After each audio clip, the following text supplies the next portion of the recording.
If you are a first-time home buyer or it's been a while since you've purchased a home, this video is going to walk you through the home buying process from start to finish. Hi everyone, I'm Courtney Thornell. A lot of first-time home buyers don't know where to begin with the home buying process and don't know what to expect throughout the journey. So hopefully with this video, I can help answer some questions that you might have. All right, so the first thing I recommend before you even start looking at homes is to get pre-approved. There are a couple of reasons for this. First, you might have an idea of what you think you're qualified for, but so often that amount is a bit off. You might not be factoring in taxes, insurance, possible mortgage insurance, and homeowners association dues when you're figuring out your budget. You also need to know what your monthly payment will look like. You might like houses in a $600,000 price point, but you might only be comfortable with monthly housing expenses at a $500,000 price point. Talking with a lender first helps you iron out these details and helps you figure out not only what you're qualified for, but also with what you're comfortable spending. Another reason to get pre-approved first is so your realtor knows what price range to show you houses at. They are commission-based, so you don't want to have them spend hours on end driving around showing you homes at a price point you weren't qualified for or possibly not comfortable with the payment. You will also need a pre-approval letter when you put an offer on a house. I don't know any sellers who will accept an offer without some sort of documentation showing you can actually afford that house. Now, getting pre-approved will involve some work. I have another video where I go over the pre-approval process, but you don't want to reach out to a loan officer as you're writing an offer on a property asking for a pre-approval letter. We will need to analyze your income, assets, credit, and whatnot before we can issue a pre-approval letter. You'll need time to gather all that documentation, and then we'll also need time to review it. So don't wait. It's better to get started early on getting pre-approved. Now, one extremely important thing to do once you have been pre-approved is to freeze time. Don't make any changes to your financial situation. Don't make any large purchases such as taking out a car loan or a new credit card and having a spending spree. Those things will affect the amount you're qualified for and most likely affect your FICO score. Don't make a job change if you can help it. If anything does change with your financial situation, make sure to let your loan officer know as soon as possible. Now, if you've been searching for a home for a while, make sure your approval stays current. Rates fluctuate, so if they're on an upward trend, what you were pre-approved for initially might not be the case a month or two later. And if rates are dropping, you might actually be able to qualify for more. So be sure to keep that pre-approval up to date. All right, the next step I would take as a home buyer is to select a realtor.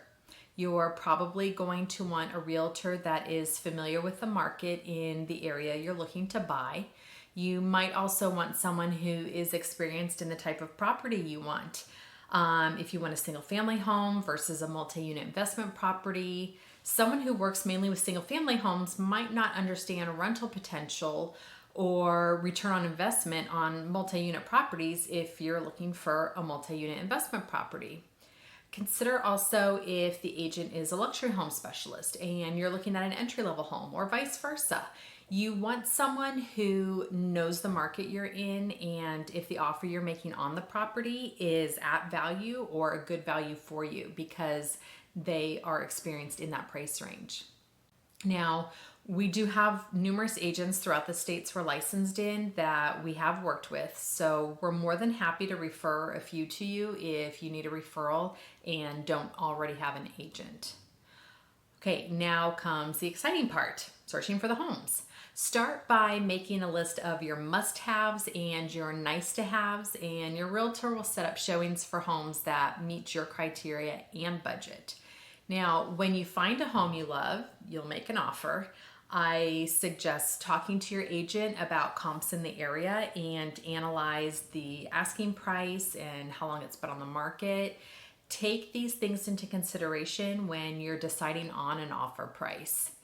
Now, making an offer is where another pre-approval letter comes in.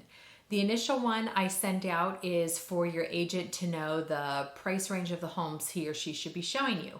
The second one I send out is when you make an offer. This pre-approval letter is specific to that address and your offer amount.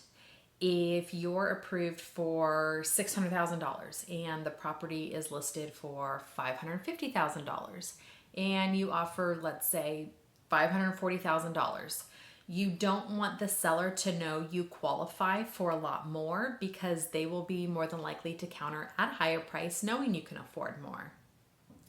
If the property's hot and you end up getting into a bidding war and offer more than the property is listed for, make sure that if the property doesn't appraise for the higher price you are in contract for, that you're able to potentially come up with a difference to close.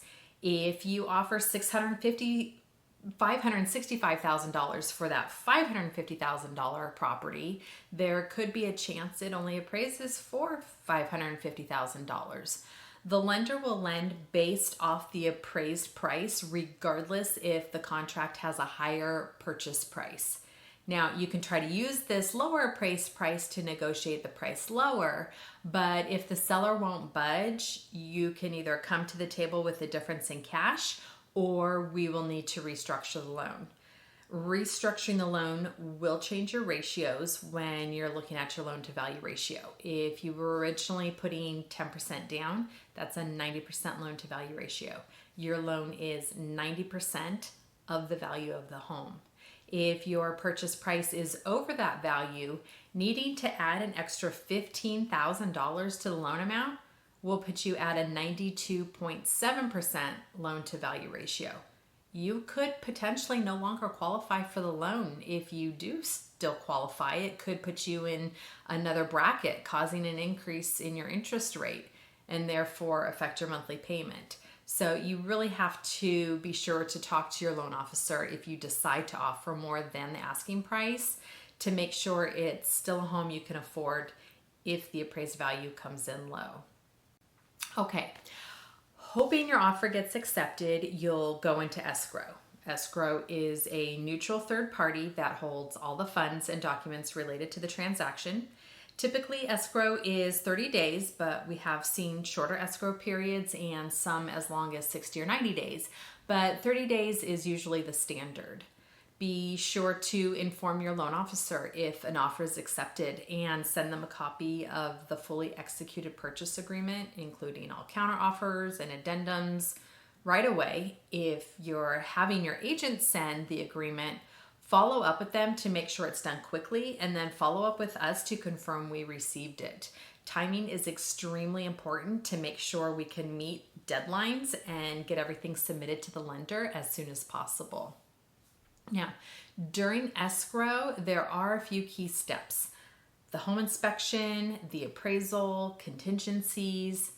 The home inspection is crucial to make sure there aren't any potential issues with the property. If there are, you may need to negotiate to get these items fixed. The appraisal, which we discussed, ensures the home is worth the price you're paying. And contingencies protect you by allowing you to back out of the home if certain conditions aren't met. There are deadlines for contingencies. You'll have deadlines for the inspections. Now, you'll work with your realtor to order any necessary inspections that are stated in the contract, and the realtor will make sure they're completed by the contingency deadline. Now, only send in copies of the inspections if the loan officer requests it. We don't want to see any documents that aren't mandatory for closing a loan because we're required to submit them to the lender, and that could open up a can of worms and potentially lead to more conditions. We, the loan officer, will handle ordering the appraisal and making sure the report is in by the contingency deadline. It's important to have the appraisal ordered within the first 3 days of opening escrow, which is why we need all those documents as soon as possible, because the appraisal will schedule the appointment, which might be a few days to weeks out, depending on the market. And the appraiser will still need time to complete the report after the site visit, which could take several more days. Your inspection and appraisal reports should be completed early in the process in case there are any issues that need to be addressed, such as the value coming in low or the inspector finding something that needs to be fixed or replaced. Now, there are some issues that the lender will not move forward on with the loan unless they are fixed. So the sooner you get the inspections done and we get the appraisal ordered and the report back, the more time we have to get these things addressed. Now, once we have the contract and any updated documents we need from you, we'll send them to the lender. You will have initial disclosures to sign, and then the loan will be sent to the underwriter. The initial disclosures are not locking you into the loan. They merely allow the processor and the underwriter to continue moving forward on the loan to get us to that clear to close. Now, the underwriter will review your documents and they'll go through them with a fine-tooth comb. And in most cases, they will come back with a conditional approval. Now, this means there are some things that they still need before giving you a final approval and that clear to close. Some conditions might be a letter of explanation, updated bank statements, or an updated pay stub. There are even times, even after submitting your conditions, where something is still not satisfactory to the lender, so they'll add another condition. So just please make sure you're on top of this. Don't delay getting us any documents we request. Make sure you're regularly checking your email and answering your phone during escrow.